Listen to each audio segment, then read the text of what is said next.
Downtown isn't built overnight. It evolves over generations. Like any great recipe, it takes time, attention, and the right ingredients brought together at just the right moment.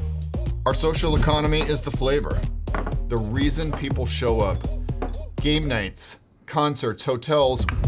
When we blend new additions with longtime anchors, the city pulses with energy and people feel it.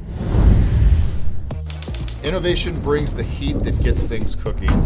Healthcare, higher education are making long-term commitments, investing not just in buildings, but in the future. It signals this is where progress lives.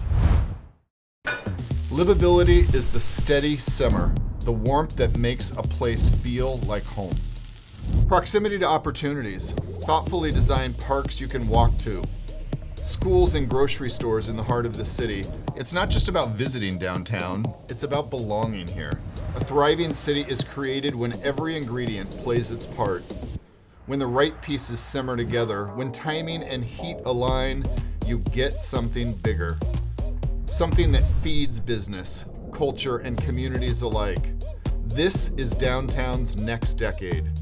A city built with purpose, intention, and collaboration. And like any good dish, it is meant to be shared.